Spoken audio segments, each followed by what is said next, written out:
Maintenant, le rôle dans le contrôle et la responsabilité financière de chacune des parties prenantes qui peut être impliquée.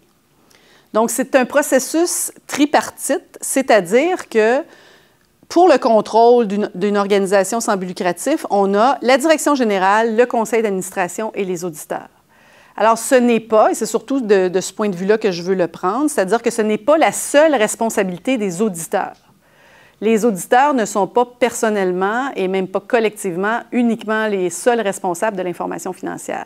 Eux font une surveillance a posteriori, à la fin, et font des contrôles qui sont des contrôles, qui ne sont pas des contrôles, en fait, on fait des tests. On ne vérifie pas toutes les transactions de l'entreprise. Donc, la première personne en charge des contrôles et de la responsabilisation financière, c'est la direction générale. Alors, quels sont les rôles de la direction générale dans les responsabilités financières? La mise en place et la mise à jour des contrôles et la production de l'information financière, la transmission de l'information suffisante et pertinente aux différentes parties prenantes, donc s'assurer que le CA a l'information, que tous les bailleurs de fonds ont leur rapport d'activité, leur rapport de subvention, s'assurer que l'Agence du revenu a l'information adéquate si l'organisme est un organisme de bienfaisance enregistré et que le registraire des entreprises a aussi une information annuelle sur la mise à jour des données. Donc, il faut que le directeur général fasse ces tâches-là et qu'il en informe, encore une fois, le conseil d'administration, comme quoi ces tâches-là ont été remplies. La gestion de la trésorerie et de la petite caisse. Alors, on n'a pas parlé de la petite caisse vraiment. Tout le monde connaît cette notion-là, je crois, c'est-à-dire d'avoir des liquidités en main dans une organisation pour payer les menues dépenses, les petites dépenses, mais ça prend une bonne gestion pour s'assurer qu'il y a des pièces justificatives à chaque fois qu'on sort 10-15 $ pour payer un messager. Ou on peut aussi choisir de ne pas avoir de petite caisse et d'avoir une carte de crédit. Même principe, on peut donner une carte de crédit à un DG, ça lui donne beaucoup de liberté, beaucoup de latitude. C'est tout à fait adéquat dans plusieurs cas. En même temps, il faut que le conseil d'administration ait un certain contrôle sur l'utilisation de cette carte de crédit-là. L'utilisation optimale des ressources par son personnel. Donc, le DG, encore une fois, doit s'assurer qu'il n'y ait pas de gaspillage de ressources, de quelque nature que ce soit, en termes de temps, en termes de ressources matérielles, par son personnel. Le suivi des responsabilités financières. Alors, encore une fois, le directeur général doit s'assurer qu'il y a une évaluation annuelle des politiques d'assurance, autant sur les responsabilités que sur les actifs. Certains organismes peuvent déménager, peuvent faire des améliorations à leur bâtiment, mais à ce moment-là, il faut que la prime d'assurance, les assurances suivent. Alors, ça va avoir un coût supplémentaire si on a doublé la taille de notre bâtiment ou si on est déménagé dans un endroit plus coûteux. Alors, il faut que ce soit fait au niveau des actifs aussi. Au niveau des responsabilités, la responsabilité civile. Donc, c'est bien annuellement ou à chaque 2 ans de faire un suivi de la couverture de nos assurances. Convenir d'un processus d'approbation pour les dépenses. Donc, qui a le droit de faire des dépenses de quelle nature? Faire un suivi des entrées d'argent, faire un suivi des sorties d'argent. Donc, ça, c'est tout le DG qui a ces responsabilités-là. Il faut toujours, encore une fois, qu'il y ait quelqu'un qui s'assure qu'il puisse co-signer ou co-vérifier. Faire approuver le budget annuel et suivre les écarts et valider les politiques d'achat, de vente, d'approbation des salaires. Donc, dans le faire, c'est le DG. Dans la surveillance, c'est le conseil d'administration. Alors, le conseil d'administration surveille la direction générale pour la mise en place et la mise à jour des contrôles, surveille la transmission de l'information aux parties prenantes et valide le système financier adéquat et efficace auprès de l'auditeur. Donc, dans le processus, comment le CA peut s'assurer de ça? Mais il s'agit d'implanter à chacune des réunions du CA, un processus où le DG va dire « Ce mois-ci, j'ai déposé le rapport aux autorités X parce que la date de présentation du rapport était, par exemple, en avril 2014. Alors, c'est déposé. Et c'est important, j'ai payé les déductions à la source. Donc, d'avoir un processus systématique à chaque réunion qui dit sur les enjeux vraiment obligatoires, qui informe le conseil d'administration que ça a été fait.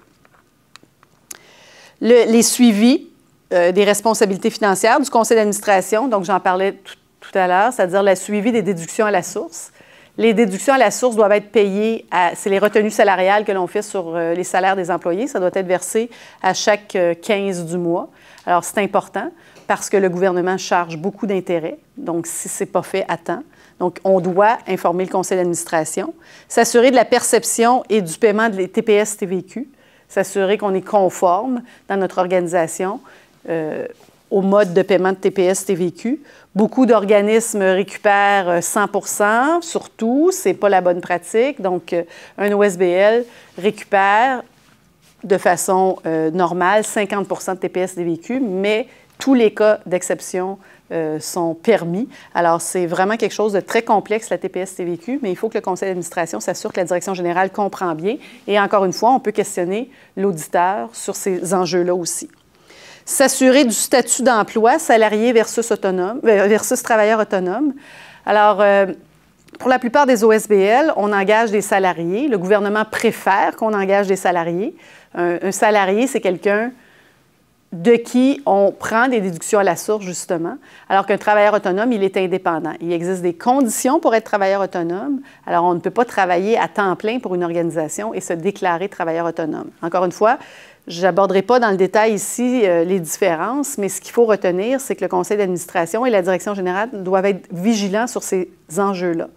Donc, le ministère du Revenu pourrait venir dans une organisation et dire, vous payez des travailleurs autonomes qui sont plus des salariés que des travailleurs autonomes et vous nous devez des déductions à la source parce que vous les avez considérés comme travailleurs autonomes alors qu'ils auraient dû être considérés comme des employés. Donc, si vous allez sur Internet et regardez c'est quoi les conditions pour être un travailleur autonome, vous allez avoir l'information. Vous pouvez appeler l'Agence du revenu, mais ça, c'est une gestion de risque parce que ça peut coûter quand même assez cher à l'organisation si on a engagé des gens comme travailleurs autonomes plutôt que salariés. S'assurer aussi que les dépôts des documents légaux sont effectués au registraire des entreprises. Donc, encore une fois, c'est de la surveillance de ce que fait la direction générale quand on regarde les obligations du conseil d'administration. L'auditeur, maintenant, il valide et analyse les contrôles internes. Il fait une validation indépendante et externe de l'information financière et fait rapport au conseil d'administration. Donc, l'auditeur, ce qu'il vient faire à la fin d'un exercice financier, il vient faire une surveillance des transactions. Il va choisir un certain nombre de transactions, les plus importantes au point de vue monétaire. Lui aussi fait ce qu'on appelle la gestion de risque et il va regarder si ces transactions-là sont correctement enregistrées, sont réelles et sont bien saisies par les gens à l'intérieur de l'organisation et bien produites, et que l'information produite est adéquate aussi. Il doit aussi faire rapport au conseil d'administration. Alors, il faut s'assurer, quand on est au comité finance ou quand on est trésorier, que l'on a un contact privilégié ou un contact individuel avec l'auditeur pour lui poser des questions. Est-ce que vous considérez que dans l'organisation, les contrôles internes sont adéquats? Est-ce que vous considérez que la direction générale s'assure bien de la protection des deniers financiers? Donc, quand ça, c'est fait, alors on peut ensuite rendre compte au conseil d'administration. Donc, on a une preuve que les données financières sont fiables et véridiques.